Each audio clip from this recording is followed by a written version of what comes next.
Welcome to DIA Today, Democracy in America Today. I'm Matt Parks alongside Dave Corbin. Glad to have you with us as we explore the ideas behind the day's headlines.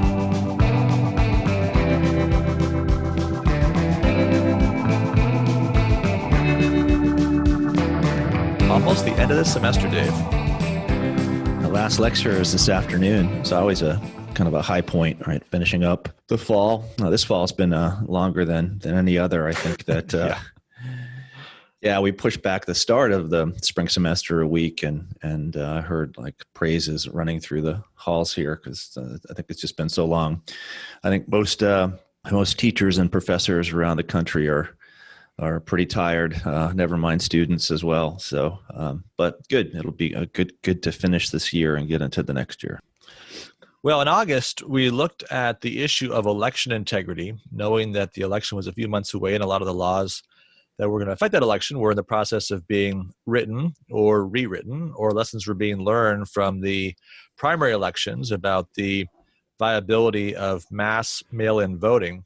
And so now that we've reached the other end of the election cycle, as all 50 states plus DC have certified their election results, and the Electoral College is about to vote on Monday, we wanted to take kind of a final look at this issue and think about some of the lessons learned from this process, the lawsuits, the political hullabaloo, and all the rest, with an eye on 2022, 2024, beyond, and some broader questions just about American citizenship and what this post-election period has maybe revealed about where we are on that regard. But before we get to the headlines, just want to remind you once more of our Instagram account, Democracy in America Today, all strung together, one word. We're trying to interact a bit there with each week's theme and give you a little bit of a taste of what's going on the show. So be glad to have you follow us there and engage with us there. So let's turn to those headlines. It has been a busy week for legal challenges to the results of the presidential election. And with the clock running down, again, Electoral College due to vote on Monday, it was kind of some last gasp efforts at either stopping the certification process or moving from popular vote to state-appointed electors in various places. The conservative news site, The Dispatch, did a public service yesterday by putting together an article that looked at the status of the 18 major lawsuits filed by President Trump's campaign or those associated with him in one way or another since the election took place. And they organized it state by state and kind of gave an update on where each lawsuit was. But we're going to classify them a little different way, three categories. We've got the crackpot, the rim shot, and the long shot. All right, so the crackpot lawsuits are the full-blown conspiracy theories. Rim shot, well, when do you use a rim shot? We all know when you got a bad joke, right? You do the rim shot to kind of save the joke. So we've got a number of lawsuits where the claims are big and the evidence is very thin. And then the last category is a long shot, where you've got some very reasonable concerns, and yet the remedies are very difficult, expect a court to reach. And so where you're talking about asking a court to vacate an election, or to throw out hundreds of thousands or millions of ballots, or to allow a state legislature to appoint electors in the place of those that would have been voted for by the voters. Right? One of the challenges we're seeing in all this is that after the election's over, the remedies available are these really big, consequential ones. And so as we're going to talk about, we're going to see the advantage of litigating these kinds of issues on the front end before the election, before the results are known, before we know how close it is in this state versus that state, and before it's obvious that if you were to flip this state, then the election goes this way, or flip that state and the election goes that way. Okay, so looking through these three categories, focusing on some of the most important ones and the ones that were most headline grabbing in the last week or so. We'll start briefly with the crackpot lawsuits. Most of these are associated with Sidney Powell, who was a little bit too hot to handle even for the Trump legal team as time went on, who has alleged in three different states that there was this Dominion voting systems, voting machines that were rigged to produce certain results in Venezuela, and now they're being used to literally flip votes from Trump to Biden That just did not happen. We had a hand recount in Georgia, and there was a slight change in the results, but there was no evidence of anything like votes being flipped. And these lawsuits have all been essentially thrown out summarily, and the evidence obviously just isn't there. And anyone who's telling you that the evidence is there for that is either lying to you or shamefully incurious about the facts, because there are plenty of facts available to prove that this is not actually something that happened in Wisconsin, Arizona, and Georgia. Now, Arizona, you have another crackpot lawsuit, the Sharpie lawsuit, where the claim was essentially that Democratic operatives were giving Republicans Sharpies to mark the ballots with, knowing that that would invalidate the ballot because it would bleed through the other side and it would make it so you couldn't read that. Well, that's not how that works. Sharpies are fine on ballots, and they have it set up so that the front and the back don't line up. So there's no problem. You can mark your ballot on the front, flip it over, mark it on the back. If it bleeds through, it doesn't make a difference because there's no circle that corresponds on both sides of the ballot. So no problem. Again, a lawsuit that was dismissed. In that case, when it was abandoned by the plaintiffs, they didn't even want to continue the process themselves, as the initial claim for relief was set aside by the courts. That was it. And even the plaintiffs didn't want to pursue the case any further. These suits, Matt, they get in the way of what would be a successful attempt to kind of produce greater integrity in the election. I think that just the very fact that you're calling them crackpot, right, is something that kind of makes the whole effort in terms of looking at the election seem crackpot. And that needn't be the case, because there are other cases where I think a better argument could be made, right? So, yeah, these lawsuits have done more harm than good to the Trump effort. Yeah, absolutely. I think that's a really important point, because these, of course, are headline grabbing, partly because the media, which obviously is not sympathetic to the Trump cause, is going to want to play up the most foolish claims and then try to analogize more plausible claims as being, oh, here we go again, right? Rather than making distinctions that might be reasonable distinctions that can be made between one set of lawsuits and another set. But also, to be honest, this is also where the conservative media has done a great disservice, because these are the lawsuits that they've been following and that there's been a lot of Twitter action about, or talk radio. And this is just not reality.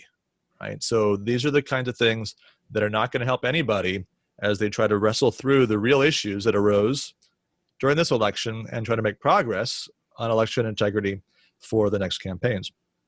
But what's defining about them is that they're easy, right? It was just a machine, and right. The conspiracy is tied to a machine, or the conspiracy is tied to a Sharpie. So they're easy to understand. So it's the shortest of all shortcuts to overturn the election, which proves to be kind of the incorrect way to go about things.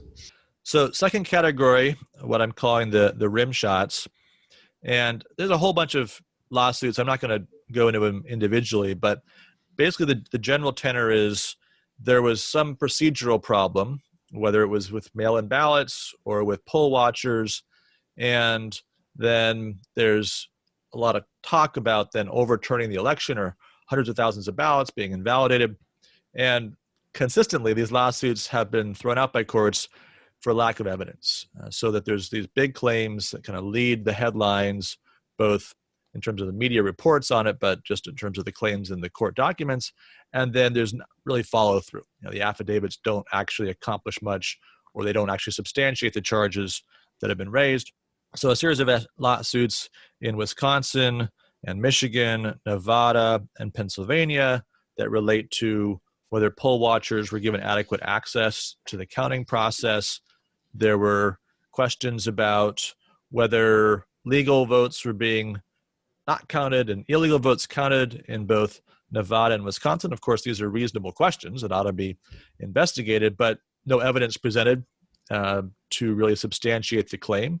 So let's gather the evidence, then present the evidence, then make the case, right? That's the way you do this, rather than file the suit and then hope you can find the evidence to backfill the argument once you are in front of a judge.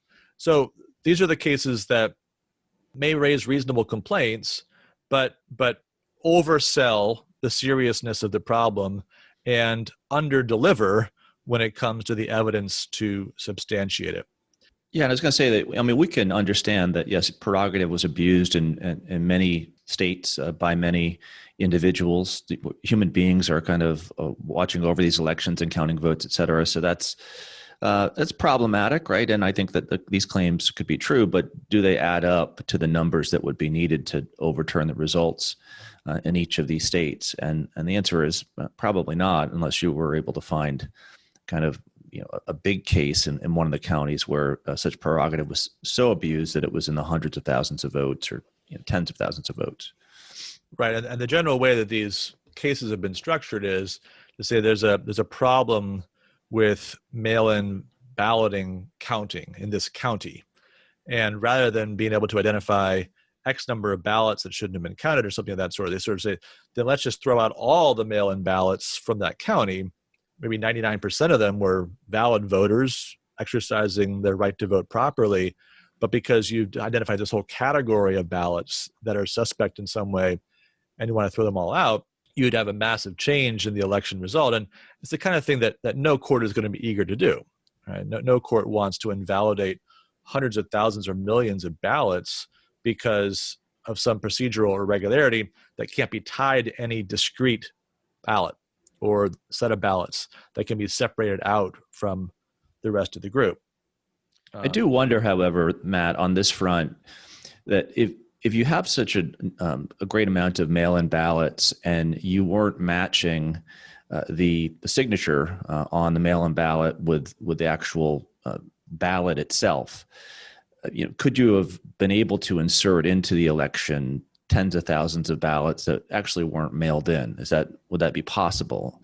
Or because what I've heard is that in some of these cases, like in Georgia, they can't go back and match the outside envelope with the ballot on the inside.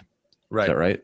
And that's the challenge, right? So this is, again, where the remedy becomes very difficult on the back end. If you haven't litigated these questions beforehand, right, or if you haven't provided for an actual process whereby you're going to check those signatures carefully, then after the fact, if it hasn't been done, the only way to remedy the situation is to throw out all the mail-in ballots. Mm-hmm. And in this case, that's a massive percentage of the whole number of votes. And it just seems like an unreasonable thing and certainly not something that a judge wants to do, to step in such an obviously political way, knowing the result that would follow. There's another thing they just don't want to do. They don't want to pick winners and losers in elections. So it puts them in a very difficult situation. So that's why as we get through this, one of the things, the obvious lessons here is you've got to get your mail-in ballot rules right through the legislature. This is something that can be fixed and needs to be fixed, but it's just not the kind of thing that's easily fixed through lawsuits, because the courts only have very blunt instruments after an election. Once those envelopes are separated from the ballots, there's no way to pull out the ballots that were improperly cast.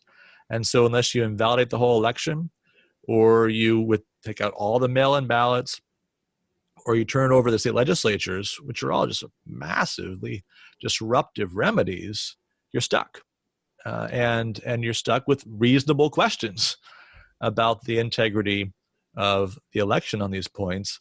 Although in most places where the margins are wide enough that you'd say, well, probably not enough to tip the election, but we had some close states. And so you can't know for sure, say in a place like Georgia, perhaps, if it might have gone the other way.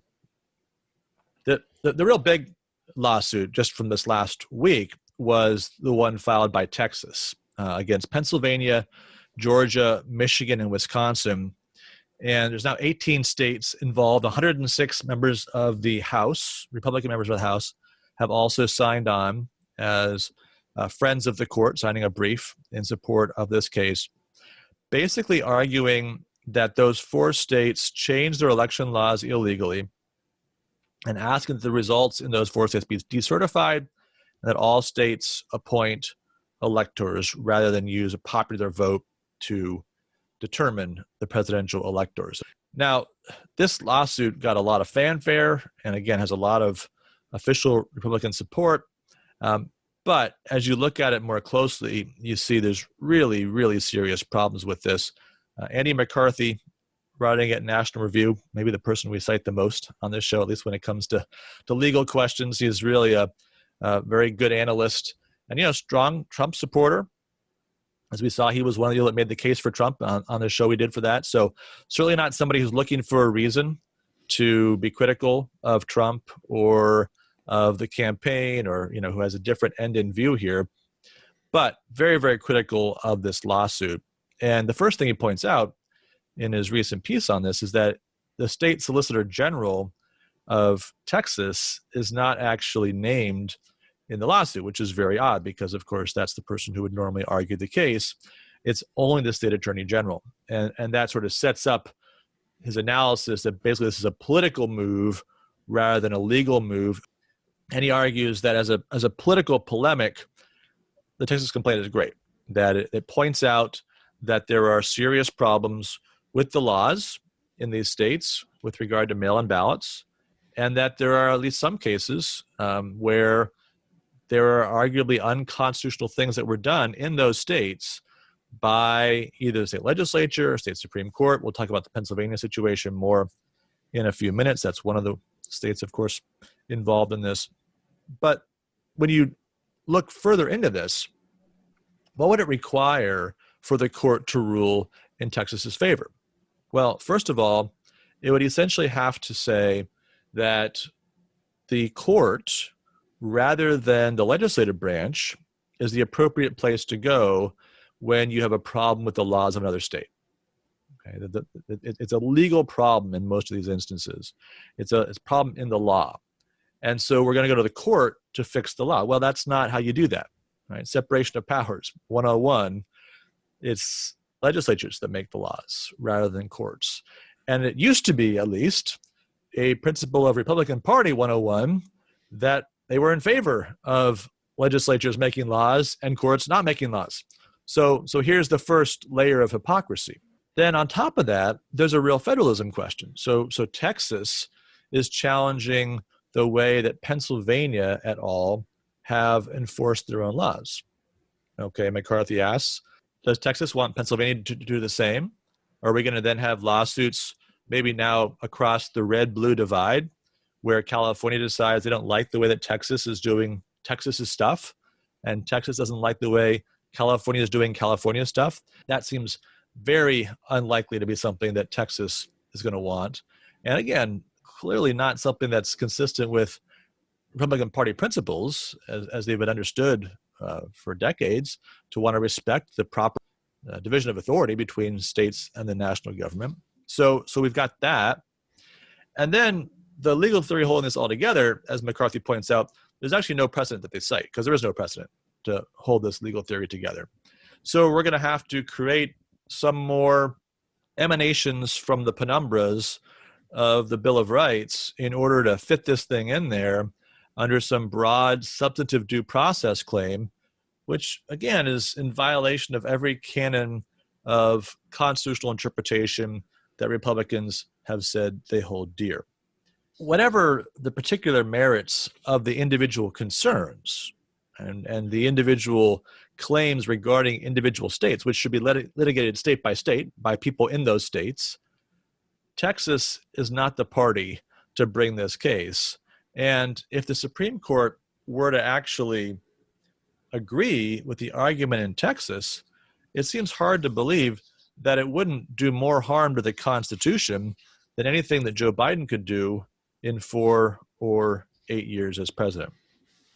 Yeah, and here I think there have been some individuals who come forward who have been very good on this issue. My congressman in Texas, representing Texas's 21st congressional district, Chip Roy, thought and argued that the Texas lawsuit was a dangerous, or would amount to a dangerous violation of federalism. And I think that understanding, right, that there are some problems here with this election, definitely with the he argues that massive mail-in ballots and changes to signature matching that ought to be looked at in Georgia and other places. But lawsuits like this take away from those efforts, and probably at the end of the day will do more harm to those conservative principles that we ought to embrace, the constitutionalism that we ought to embrace. So I think well done here by Representative Chip Roy.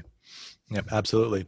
I think it's just one more place where we see that tribalism that has really perverted our politics in so many ways, so that whatever argument necessary in order to advance the cause we're going to make, and if that means abandoning what we thought or what we said were our core convictions and our fundamental political principles, well then, we've just got to fight that fight, and we've got to win. And it's just difficult to figure out how you can move ahead as a movement, and what is the thing that actually holds the movement together other than a hatred for them and a love for that which is our own, and what is it even that defines that which is our own? It's not a set of principles or ideals and ideas. It's a certain maybe cultural posture or something of that sort. But whatever it is, the principles seem to hang pretty loose on this coalition of individuals who we thought were committed to limited government, constitutional government, separation of powers, and the like. All right, third category of lawsuits, the long shots. I want to spend a few minutes at least on a couple of these, because this is where we see really important questions being raised, but at a point where it's difficult to figure out the kind of remedy that could respond properly in the context. So there's a case, Trump versus Raffensberger in Georgia, alleging that more than 140,000 people voted who shouldn't have, which includes 60,000 who were underage, 40,000 who had moved within the last 30 days before the election and hadn't changed their registration, 5,000 who had recently moved out of state that shouldn't have still been able to vote, and then some other categories with smaller numbers. Also looks at the number of mail-in ballots that were invalidated because of non-matching signatures, and notes that after the last two election cycles, where about 3% to 3.5% were invalidated, this time it was 0.3%. Was there actually an effort to match signatures across the state? It seems dubious in light of the statistical evidence that's being presented here. So this is a case that raises very serious questions. Obvious if people are voting that shouldn't be voting, and if the requirement to check the signature is not actually being upheld, these are things that ought to be resolved. Again, the difficulty is, well, what do you do if you find that the facts are as presented here, and the claims are borne out? All you can really do at this point is to either have the state appoint electors, or simply say, well, we just don't know who won this election. And in that case, maybe no electoral college vote should be counted from Georgia, because the election outcome is simply unknowable, right? We can't say, given how close it was, and given the number of votes that are contestable and our inability to match one-to-one the problematic votes and remove those from the whole pool of votes, that all we could really say is we're not really sure what happened in Georgia. To give some ideas to what's going on here in Georgia specifically, 1,320,000 or so absentee ballots were counted, and only 2,011 were rejected. So, I mean, the number of rejected ballots is just incredibly low. And had you had the same percentage rejected from previous years, you're talking about tens of thousands of ballots that would have been rejected. Now, would that have put President Trump over the top in Georgia? Who knows? But it definitely was kind of within the margin of error. Now, the other interesting case here I'd like to bring up is Kelly versus Commonwealth of Pennsylvania, which was a case that was appealed to the Supreme Court, U.S. Supreme Court, that is, after having been dismissed by the state Supreme Court in Pennsylvania, but the Supreme Court did not take it up. So that case at this point appears to be dead. But the argument was that the General Assembly of Pennsylvania made illegal changes to the mail-in voting process, essentially by allowing for an at-will absentee voting system. And so if you go and actually look at the Constitution of Pennsylvania, surprisingly, it specifies 4 distinct categories of people that are eligible to vote by absentee. Otherwise, you have to go and actually vote in person. And so you have these 4 categories in the Constitution. And what the Assembly wanted to do was to essentially make it so anybody, without giving a reason, can cast an absentee ballot, cast a mail-in vote. And you can think about arguments on both sides of whether that's wise or not. But changes to who's able to vote by absentee ballot have to be done by constitutional amendment, not by regular law. And so they passed a law in the fall of 2019 that made these changes.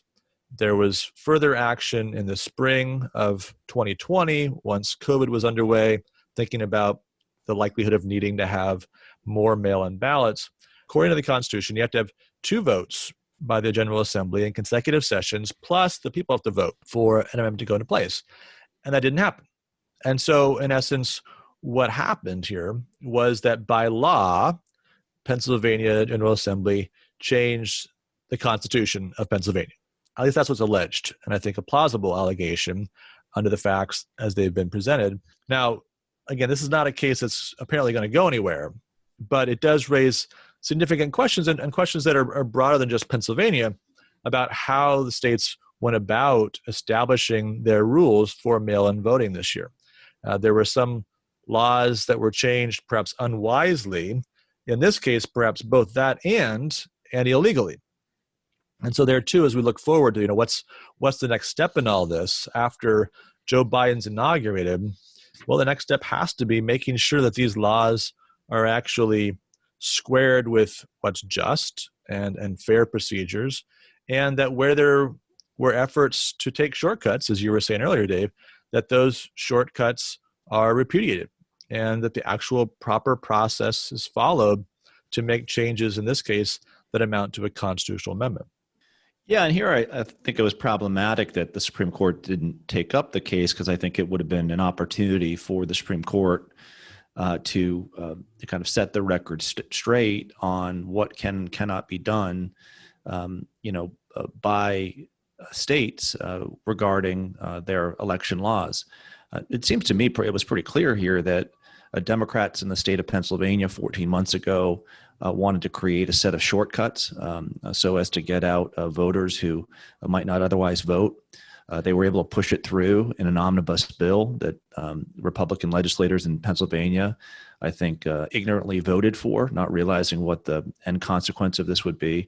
And certainly the actions of the Pennsylvania governor and the Pennsylvania Supreme Court here, you would expect it from the governor, have been kind of political and I think unethical, but by the court in Pennsylvania seemed to be really kind of grievous assault on the election. It seems that Pennsylvania Supreme Court is incredibly partisan bunch of judges. So I think of all the cases brought forward, this one was the one that really caught my eye, and it's the one that we really should focus on. And in the in a legal battle would be one I think that would help move things in the right direction, moving to 2022 and so on. Brings up the question: there is a guarantee for lowercase r Republican government within the Constitution itself, and you wonder when cases like the Pennsylvania case are brought forth, where certainly lowercase r Republican government is undermined by 3 branches of government that don't follow the Constitution,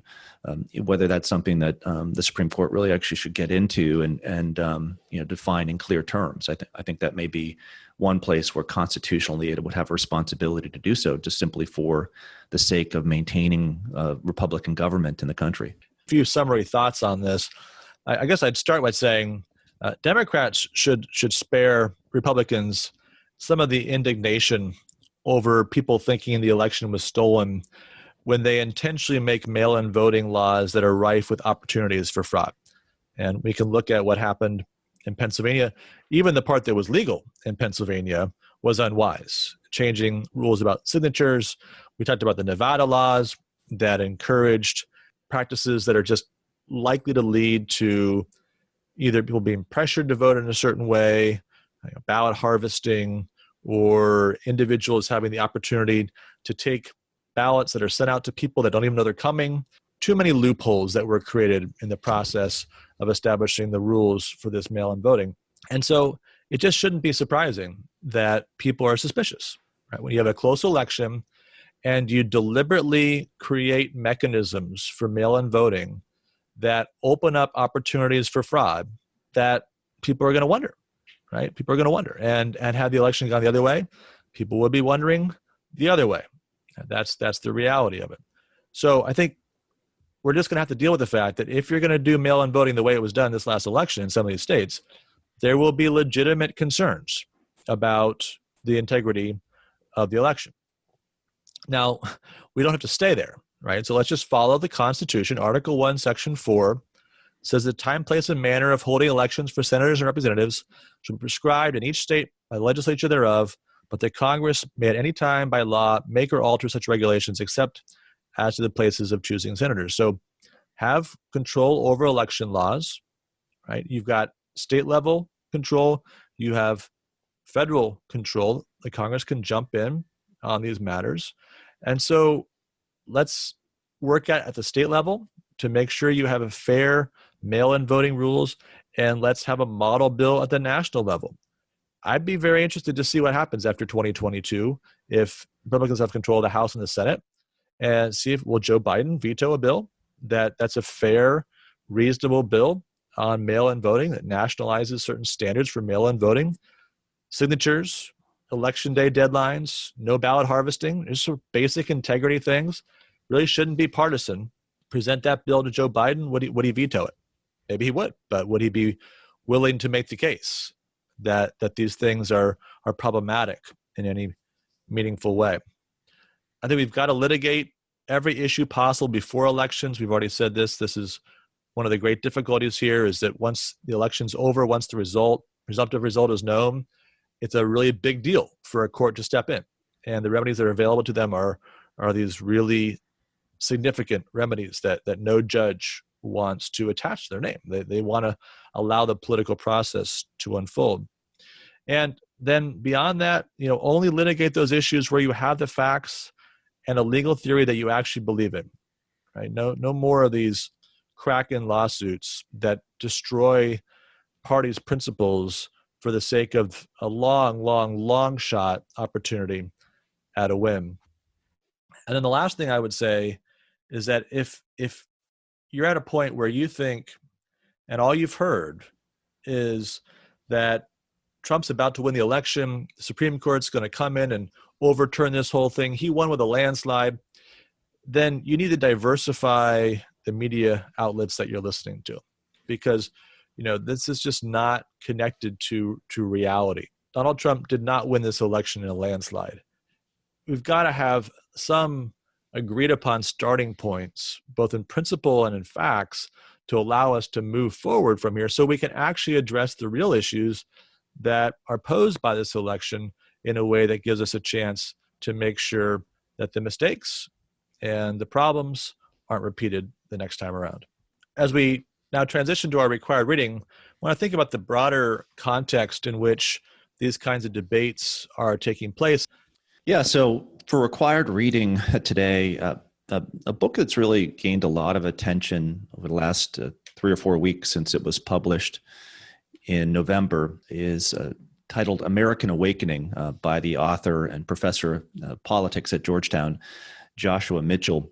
And I think that we'll definitely be able to talk about Mitchell's book a little bit today, specifically how it regards the idea of the importance of citizenship. But I think we'll also be able to reference it over the next few weeks here as we try to continue to try to understand where we're going as a nation and what role citizens can play in the revival of the country. When I teach American politics and civilization and culture, what I try to remind my students of is that, much like the subjects of macro and micro economics that deal with economics from kind of the broader standpoint and the individual exchange between players in an economy, there's such a thing as macro politics and micro politics, that there are trends, right, that are shaping the political world that we live in that we have to account for. But then there's also our micro political existence, our connections within the public square to one another, our associations. So if you think of politics and political change in terms of what's happening at the larger level, the macro political level, and what's happening at the micro level, it kind of, I think, gives you an excellent kind of paradigm to try to understand these things. And I think that's certainly something that Joshua Mitchell has done in this book. The basic thesis of Mitchell's book, titled American Awakening, Identity Politics and Other Afflictions of Our Time, is that Americans suffer from three afflictions. One affliction I would call a macro political affliction, and then the two others that he lists are micro political afflictions. The macro political affliction that we suffer from is the rise of identity politics that endangers and produces an immediate threat to our republic. The micro political ailment that we suffer from, he calls, on one hand, bipolarity, and the second, addiction. So we as citizens suffer from a bipolarity and an addiction. So I want to kind of quickly work through each of these three ailments, the macro political ailment that we suffer from, and then these two micro political ailments, and then bring it back and connect it with what we've been talking about with the election. The macro political problem of identity politics, Mitchell argues, is tied to this growing movement under the banner of intersectionality, in which every individual who lives within the United States is either labeled as a transgressor or as someone who is innocent. You are innocent if you are part of an identity group that has suffered injustices in the past. That could be racial minorities, that could be women, that could be homosexuals, anyone who has not been uplifted by the law, or whose life or way of life has not been secured by the law. You are the innocent. And the more that you fall into each of these categories, the more innocent you are. The transgressor is the group in the past that has exerted itself over these innocents, and now must be the scapegoat, must be the group that has to pay reparations for the past. And so what Mitchell does in this book is he says that a lot of the tribalism that we've referenced in our show today is tribalism brought on by pointing a finger, right, at the white heterosexual male, right, as the main transgressor, and pointing at these other groups who have been harmed as the groups who need to now be accounted for. And he argues that this movement toward identity politics prevents us from trying to engage with one another as a competent citizenry and to produce a peaceful healing to rightfully acknowledged injustices of the past. So go back to this idea, identity politics is a shortcut to justice, rather than doing the hard work of facing someone who you've harmed or injured or done an injustice to, and apologizing to that person and working with that person to kind of rebuild your relationship with them. If you go down that identity politics route, then it's just natural that people will then clump together in these various tribes, and people who are among the innocent will, of course, enjoy that status and reinforce that within that group. People that are judged to be guilty by group will probably resent that, because they'll look and say, wait a second, what did I do? Right? And my life isn't all that you might think it ought to be, or that it's supposed to be. And it's important to note here that I think Mitchell suggests rightly that these categories of transgression and innocence are Christian categories, right? They're drawn from our Christian worldview or understanding of the world. But the difference between Christianity, the Christianity of the Bible, of Christ, and identity politics is taking of these categories and applying them to present-day politics, is that in Christianity, we are all transgressors. We are all fallen. And the only innocent, whoever was Christ, who we'll soon celebrate his Father sending him into this world for us, and who dies innocently as a scapegoat on the cross for our sins. So the reconciliation that we truly need with God as transgressors comes through, right, the innocent person of Christ. But now you've placed within one category of human beings that label of transgressors, and another category of human beings that category of innocent. So you've really kind of undermined the Christian message of transgression and innocence, of fall and redemption. And this Mitchell argues is a huge problem because when we look at, because we all make and have ideas of what justice is in our heads, and we're all trying, whether we know it or not, to move things towards a more just settlement of things. But if we believe that we're going to attain justice by kind of turning the totem pole of power upside down, so to speak, taking those who were once mighty and perhaps transgressed, and then making them, at the bottom of the totem pole and putting some others above them, you're just going to get a series, right, of one generation after another generation where might makes right, and you never have a true reconciliation, if that makes any sense. Right, and so you end up in a situation where there really can't be peace. You've got war. Now, I understand if you've been on the bottom and those that are on the top that are in danger of being put on the bottom say, well, hold on, let's renegotiate. Let's just call it even. You can see why someone might say, not so fast. We've got some more work to do before we call it even.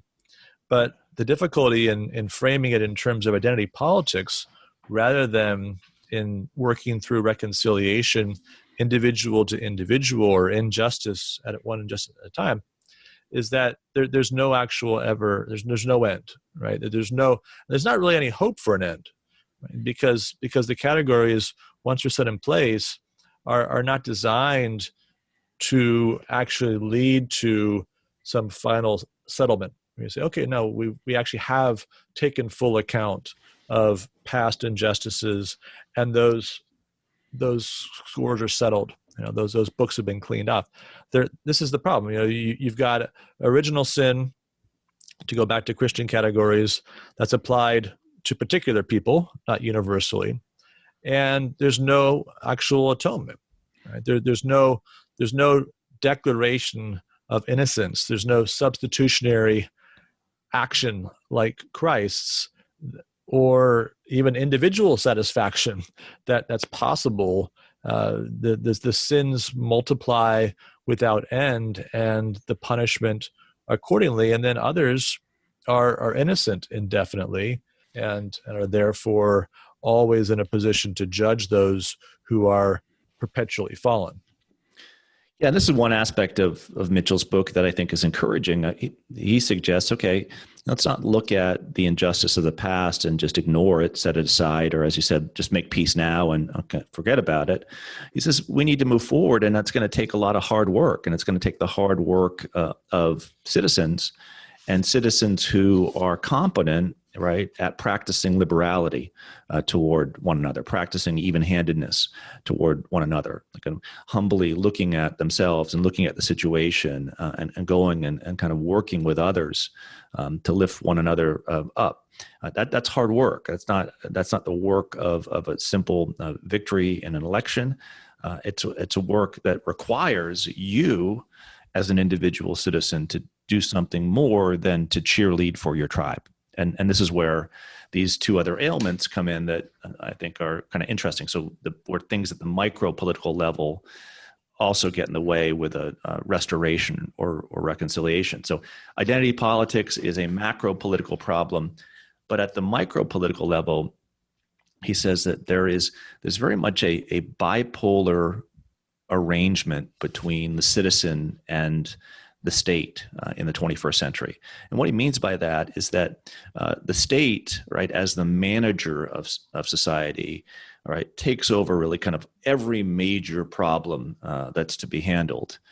And the citizen kind of freely gives up, right, that power to the administrative state to do that, and then spends most of their time kind of employing themselves to, kind of what he'll call like a radical freedom in which you rarely have responsibilities for others.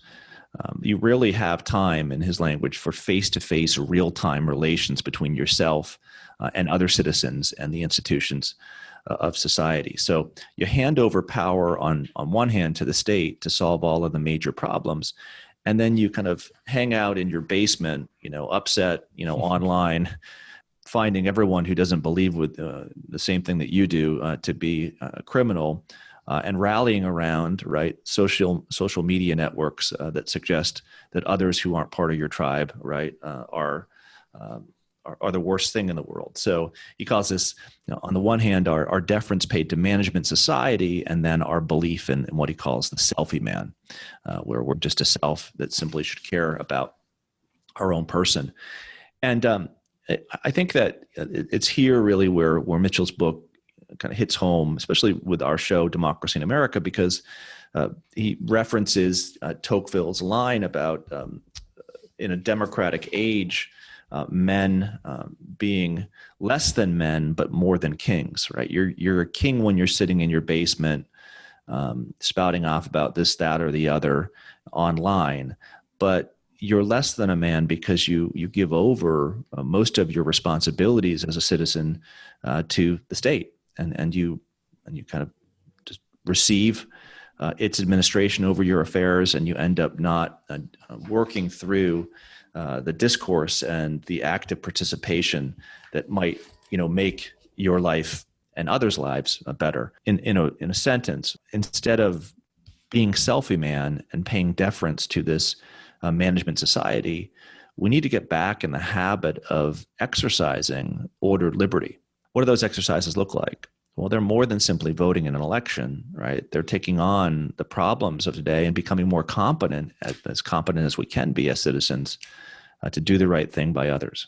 Yeah, we have this weird tendency to see ourselves as the center of the universe, right? This sort of solipsistic social media presence, and I love the idea of selfie man. It's perfect because, hey, there's me in front of the Statue of Liberty. There's me over, it's where my presence makes these things meaningful, and then I put it up for the whole world to see, and it's up there forever. I'm immortalized on Facebook, on Instagram, because that picture is never going away, presumably. And yet, I can take a step back from that, and then you think about, again, the reaction we've been describing to this election, where you have massive numbers of people that are convinced that there's this vast conspiracy, that somehow these forces beyond even human description have worked together and coordinated this theft of this election. And so, we have this little world that we're the king of, that we create ourselves, and where we are executive producer and director and the lead actor and the romantic lead, and we're everything we want to be. And yet, in the broader contours of our political lives, we're nothing, right? And there's these powerful forces that are just far too big for us to understand or to control.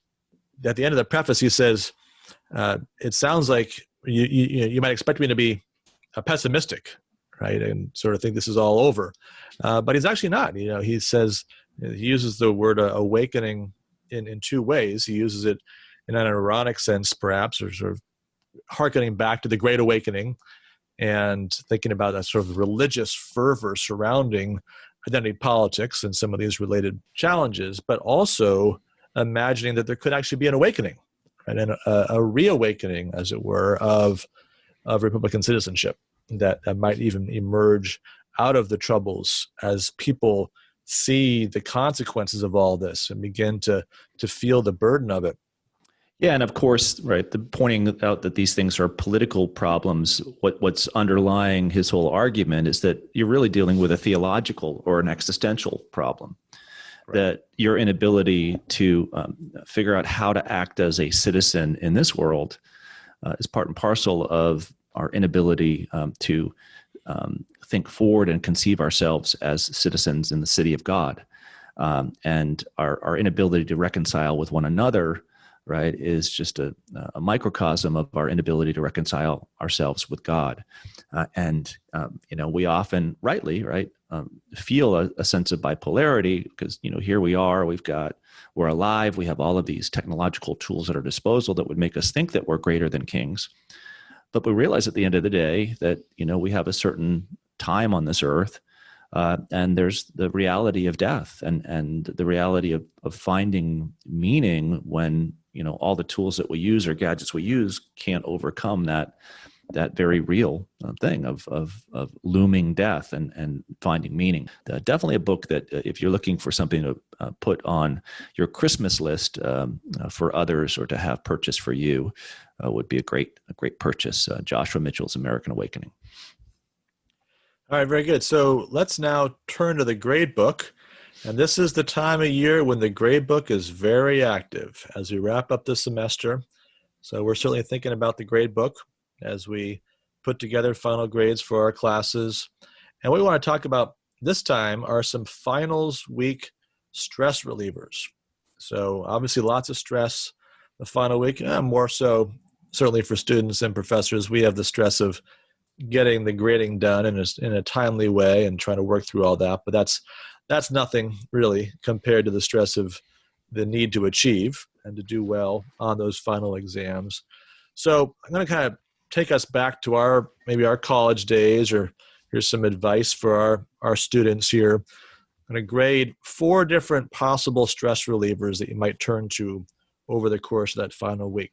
So number 1, sports exercise. Get out there, toss a ball around, a little basketball, go to the gym, right? Just some kind of physical activity. Yeah, it's always good. The only problem now is it's hard to find, one of those places that are open, especially in California. I mean, all the gyms are closed, and I just thinking like this has been gone on for 9 or 10 months now, and that's an incredible stress reducer. Exercise is wonderful. Lifting weights, running, all of that is great. So definitely an A. You probably have to do it in your own little dorm room though, so which makes it more difficult, challenging these days. Got to get creative. Yeah, the only time I ever dunked was during the finals week, maybe sophomore year. We had an outside basketball court near our gym. I was going to say, was that like a Nerf basketball? I'm not sure it was a full-size basketball. It might have been a volleyball. But you had an elementary school or something like that? No. Where the rim was like 6 feet? Yeah. No, there was rumor that this rim might be an inch or so shy of 10 feet. So I'm not saying I didn't have some advantages here, but that moment, I caught all the hops I was ever going to catch, threw that thing down, felt good, and it propelled me on, no doubt, to success on my next exam. I want film on that. I'd like to see some proof, but I can get a witness. My old roommate, he was there. He dunked too. So we both had a glory moment that day. Okay. All right. Our second choice, therapy pets. The last few years, this has begun popping up, and so you've got a dog usually that comes, and you can go and play with the dog, for 15, 20 minutes and just kind of sort of refocus in the middle of all the challenges of studying for finals, writing papers, etc. Yeah, we only have one dog on the Providence Christian campus, and that's my dog, Tenny, who we misnamed Tenny. We should have called her Terry because she's terrified of human beings. So okay. if we were to bring her over to campus, that she may need therapy, rather than the students she was helping. Yeah, this therapy pets is kind of like seems to be like a byproduct of what's wrong with student life these days, and too much kind of giving in to trends. So I'm going to give the theory. I love dogs. There's nothing wrong with dogs, and it's great to have a good dog around. But I'm going to give that just a C minus, D plus as kind of a bad cultural trend. Okay. All right. Yeah, I'm probably a little bit more positive on that, but yeah, I think better go take your own dog for a walk, or play with your cat. All right. Our third option. Food, classic food, pizza, cookies, whatever your favorite Chipotle, if that's the thing these days. Certainly it was pizza when I was in undergrad. But what about the food run, Dave? Pizza, yeah. Pizza is an A plus. It's easy. You could. It's one of those things where if you really want to study and you don't want to get caught off, by kind of making a big meal or whatever, where you end up having a study session and you don't end up studying. Pizza's good. It kind of keeps you on the task at hand, right? Yeah, no, that's true. And of course, the classic delivery item, relatively inexpensive and goes down easy. So yeah, I'll give that an A also. All right, last one we're going to talk about is a movie. Little break, right? Get out the Netflix or fire up the old DVDs. How about that for a stress relief, Dave? It could be dangerous because one movie could lead to another, and before long, you wouldn't have done much studying that night. So I'll give that one a C as well. That could be a little dangerous. Yeah, I agree. There's a real chance there that you start binging on some show, or there's always a sequel these days to every movie, and so there went the whole night. So probably need something that's a little bit less time intensive and maybe a little bit more. I think the best option on this list, honestly, is getting some exercise and just kind of getting some physical activity to break the mental stress. But we certainly wish all our students well as they make it through this finals week. Yeah, I just add one other thing. I think, you're right. Exercise, pizza, and then sleep. Sleep is essential. Yeah, sleep is an A++. That's right. You need your sleep. Yeah, that's a good point. All right, so we wrap up the show each week with the Tocqueville's Crystal Ball. Normally we pick 5 games, but one of those games last week was canceled. Might be just as well. We were both 2-2, so in all likelihood we would have gotten that one wrong, and then there would have gone our decent week. So I don't know. What do we make of that, Dave? You did your opposites thing, and 2-2 is better than 1 out of 3, which was your basic proportion up until that point. But wasn't quite the sign from God I was looking for. No, right, exactly. Okay. Yeah. So, I think a healthy mediocrity can be a good place to be, but we haven't maybe found the formula just yet. All right. So this week, number 1, Navy at Army. Army-Navy game very rarely played at the home field of either team, but this year, because of COVID, they're playing it up at West Point. This is the big one. My dad is a Naval Academy grad, and every year I have to watch the game, and he can't really watch it, but I text him. If they've got a nice, safe lead and there's 3 minutes to go, then he can watch the last 3 minutes and enjoy the singing of the alma mater and all the rest. So we'll probably be back to our normal routine tomorrow as this game unfolds. But Army is at home and a 7-point favorite. I'm going to go with Army, and I think there's that home field advantage. I'm sure I don't know if they're allowing many into the stands, but it'll be. I'm going to take Army here.